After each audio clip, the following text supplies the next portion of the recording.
150 kilometers away from Melbourne to the north, the geographical center of the state. We're driving on the forest street through the fourth largest inland city in Australia, Bendigo. On the right hand, the marvelous Scared Hearts Cathedral is welcoming our visit. The cathedral was completed in 1977 and the main spire is 87 meters high. The discovery of gold in the soils of Bendigo during 1850s made it one of the most significant Victorian-era boom towns in Australia. Since 1851, about 800,000 kilograms of gold have been extracted from Bendigo's gold mines, making it the highest producing goldfield in Australia in the 19th century and the largest gold mining economy in Eastern Australia. It is also notable for its Victorian architectural heritage. The city took its name from the Bendigo Creek, and its residents from the earliest days of the gold rush have been called Bendigonians.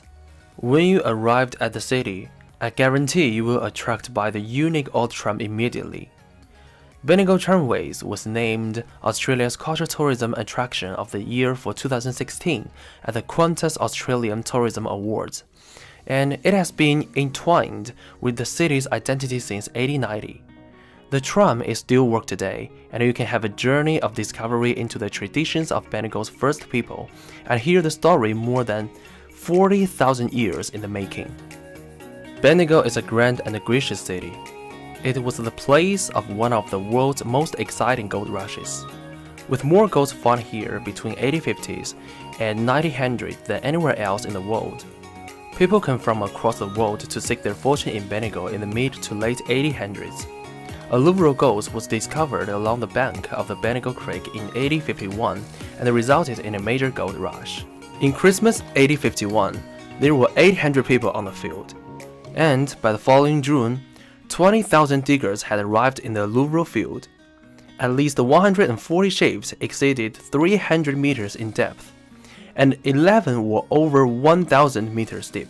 The Bendigo goldfield represents the largest concentration of deep shafts anywhere in the world. Many of the world's cultures left a lasting mark on Bendigo, thanks to those days when everyone came to have look-see for treasure, but perhaps none is as evident and celebrated as the Chinese. In the mid-1800s, 20% of Bendigo's population hailed from China. They came as miners and merchants, bring their customs, culture, and beliefs to the goldfields. Golden Dragon Museum is built on the site of the Chinese camp. The museum is also at the beating heart of the Bendigo Eastern Festival. Many cultural events happen here throughout the year. Otherwise, it's a peaceful place to visit at any time, to soak up the atmosphere of a golden relationship between Bendigo and China.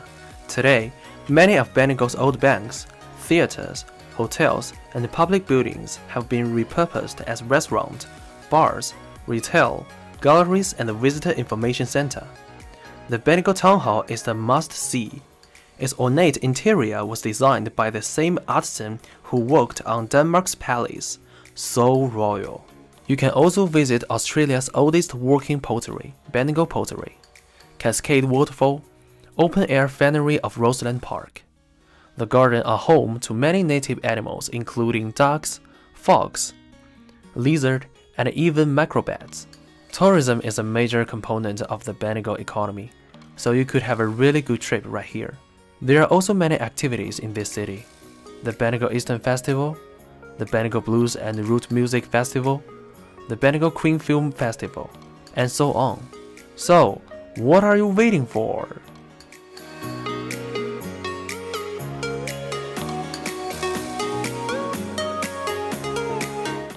The next episode, The Edge of the Victoria State, Echuca.